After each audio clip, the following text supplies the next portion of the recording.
pihak terkait untuk bersama-sama memberikan keterangan resmi kepada publik secara jujur dan transparan tentang riwayat pendidikan saudara Joko Widodo di UGM hingga status ijazahnya.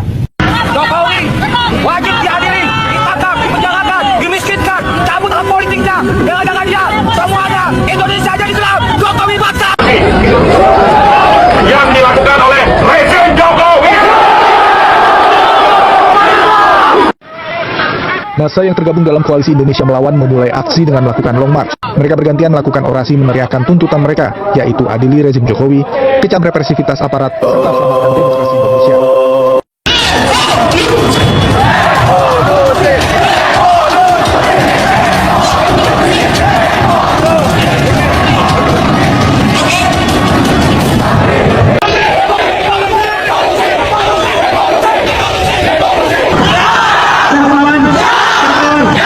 Kelompok ibu-ibu atau emak-emak melakukan aksi di depan kediaman mantan Presiden Joko Widodo. Jokowi hari ini sudah bukan siapa-siapa.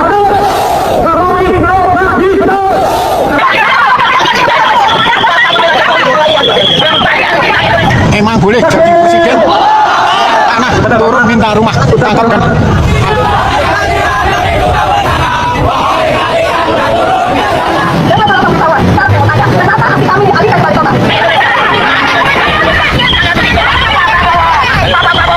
Resolusi dan melawan regenerasi rezim Jokowi. Meminta kepada Rektor UGM beserta staf rektor terkait, Dekan Fakultas Kehutanan beserta staf dekan terkait untuk bersama-sama memberikan keterangan resmi kepada publik secara jujur dan transparan tentang riwayat pendidikan saudara Joko Widodo di UGM hingga status ijazahnya. 2. Meminta kepada saudara Joko Widodo dengan sukarela, itikat baik dan gembira untuk menunjukkan ijazah sarjananya atau S1 kepada publik secara apa adanya. 3. Permintaan kami yang tersebut pada poin 1 dan 2 sudah selayaknya dilakukan dengan cara seksama, cermat, dan dalam tempo yang sesingkat-singkatnya. 4. Permintaan kami yang tersebut pada poin 1 dan 2 akan menjadi catatan sejarah yang sangat penting di kemudian hari. Oleh karena itu, sudah selayaknya dilaksanakan di kampus UGM, Universitas Gadjah Mada, sebagai rumah besar untuk sivitas akademika UGM dan para alumninya. 5.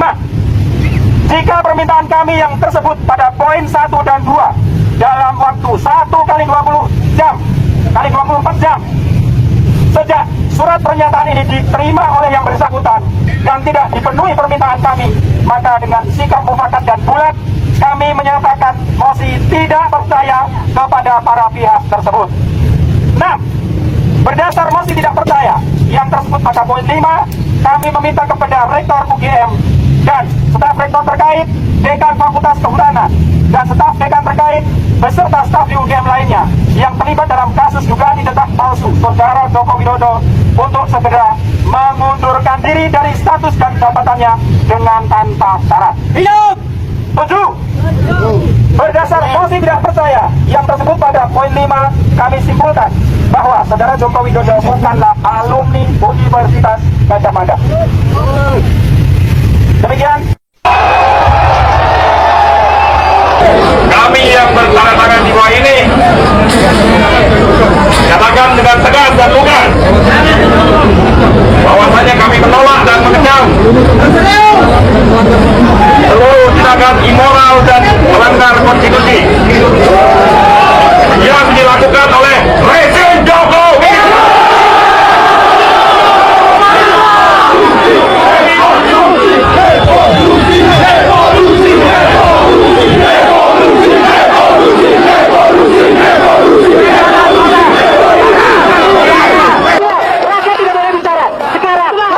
Ya, teman-teman, kembali lagi bersama dengan saya di channel ini. Salam NKRI harga mati. Dalam sebuah cuplikan video teman-teman yang barusan kita saksikan tadi, kita melihat bahwa sejumlah demo warga atau massa yang mereka menyerukan untuk meminta tuntut Jokowi dan mengadili Jokowi. Tentu peristiwa ini teman-teman tidak jauh-jauh dari kasus ya tudingan ijazah palsu Pak Jokowi yang terus viral dan bergulir hingga sampai saat ini. Nah teman-teman, kita melihat informasi yang beredar di berbagai media sosial saat ini dengan asumsi-asumsi ya para netizen, para masyarakat Indonesia ya terkait ya menanggapi soal ya kasus yang masih menjadi polemik besar di negara kita dan juga di kalangan masyarakat Republik Indonesia saat ini.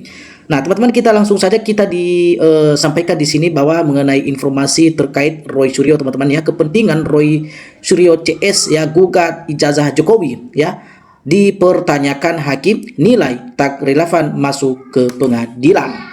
Nah, kita lihat bahwa Hakim Tinggi Pengadilan Tinggi ya Jakarta Profesor Dr. Binsar Gultom yang memberikan pernyataan untuk mempertanyakan ya kepentingan Roy Suryo dan kawan-kawan ya dalam menggugat ijazah mantan Presiden Joko Widodo dalam hal ini. Nah, Pak Binsar ini teman-teman seorang ya hakim tinggi dan mempertanyakan apa yang menjadi kekuatan hukum bagi Roy Suryo CS dalam menggugat ijazah palsu Pak Jokowi. Nah, teman-teman, dilanjutkan dalam kesempatan yang sama bahwasanya di ijazah Jokowi sudah digunakan untuk mengikuti pemilihan umum ya sejak menjadi wali kota. Ya, benar. Dan hingga sampai presiden selama 2 periode, teman-teman ya. Nah, terlebih ya kata Binsar ya ijazah tersebut tidak pernah ya berpindah tangan ataupun ya disalahgunakan. Bahkan menurutnya ya oleh Pak Hakim Binsar Gultom ini ya berkat ijazah itu pun ya Jokowi bisa berkonstitusi atau berkontribusi dalam hal pembangunan ya selama menjabat sebagai Presiden ke-7 Republik Indonesia. Nah, artinya ya Pak Binsar Gultom dalam hal ini teman-teman menyampaikan apa yang menjadi kepentingan Roy Suryo dan kawan-kawan ya sehingga membawa ke ranah hukum ya terkait perkara tudingan ijazah palsu kepada Pak Jokowi ini. Nah, itu pertanyaan-pertanyaan yang timbul ya yang disampaikan lalu disampaikan bentuk pernyataannya oleh Pak Hakim ini kepada publik. Nah, kita lihat teman-teman bahwa kalau disebutkan ijazah ya Jokowi ada masalah ya selama ini kita semua tahu ya lewat ijazah hasil produk UGM ya sudah digunakan ya beliau di Solo waktu pemilu jadi wali kota, gubernur di DKI Jakarta sudah digunakan, apalagi 2 ya kali periode presiden sudah juga digunakan. Nah, artinya ijazah Jokowi ini selalu ada pada akhirnya dan pada dirinya, tidak pernah berpindah-pindah tangan ya, tidak salah digunakan orang, bahkan sudah bermanfaat untuk pembangunan negara Republik Indonesia. Nah, ini Pak Binsar Gultom ini teman-teman ya menyampaikan secara umum dan secara keseluruhan tentunya ya.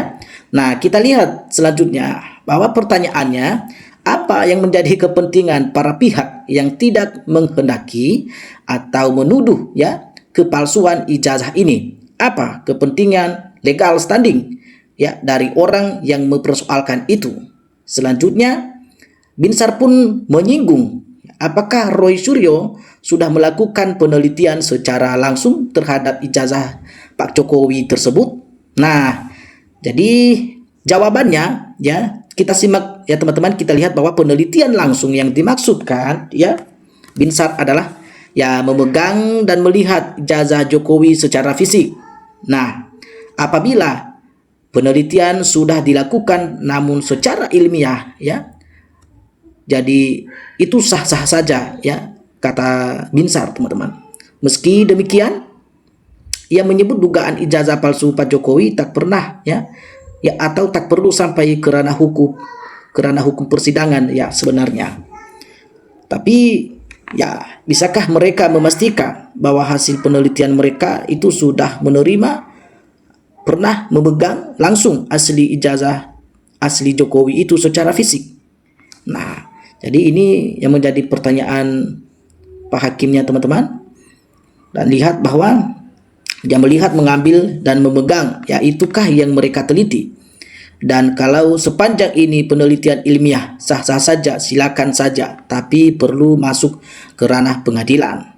Nah, persoalan utama bukan ijazah. Lebih lanjut, Binsar Gultom mengatakan bahwa ya yang menjadi persoalan utama saat ini bukan dugaan ijazah palsu, melainkan laporan Jokowi atas pencemaran nama baik. Ya, ia pun menilai Jokowi tak perlu menunjukkan ijazahnya untuk memenuhi keinginan para penggugat. Ya, menurut Binsar, dalam hal ini Jokowi hanya perlu membuktikan ya pasal-pasal pencemaran nama baik terkait dirinya dalam persidangan nanti. Nah, tapi kalau memang di sini Pak Jokowi merasa dirugikan, ya nama baiknya dipersoalkan, yaitu persoalan lain. Tak perlu ijazah itu ditudingkan oleh Jokowi, ya, ditujukan oleh Jokowi. Ya, karena itu menjadi persoalan. Jokowi harus bisa membuktikan di pengadilan atau kejaksaan, ya, bisa melihat detail-detail dan unsur-unsur mengenai pencemaran nama baik.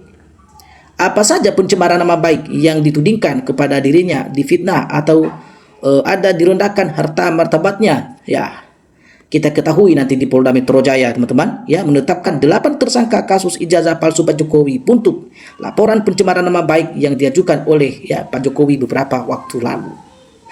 Nah, jadi kita melihat bahwa ada beberapa orang yang sudah menjadi tersangka. Ada 8 orang, klaster pertama jadi 5 orang, klaster kedua 3 orang. Nah, kita melihat nanti ke depan, teman-teman, seperti apa hasil keputusan para pengadilan terkait orang yang sudah tersangka ini. Ya, tentu yang 2 orang tidak lagi, teman-teman, Egy Sujana dan Damai Hari Lubis, mereka sudah dikeluarkan SP3. Yang 3 orang ini, yang masih 6 orang ini, kita lihat bagaimana proses hukum berlanjut untuk mereka nanti. Bagi teman-teman yang ingin memberikan tanggapan, silakan teman-teman tinggalkan komentar Anda di dalam video ini supaya teman-teman juga tidak ketinggalan dengan informasi berikutnya. Salam NKRI, harga mati.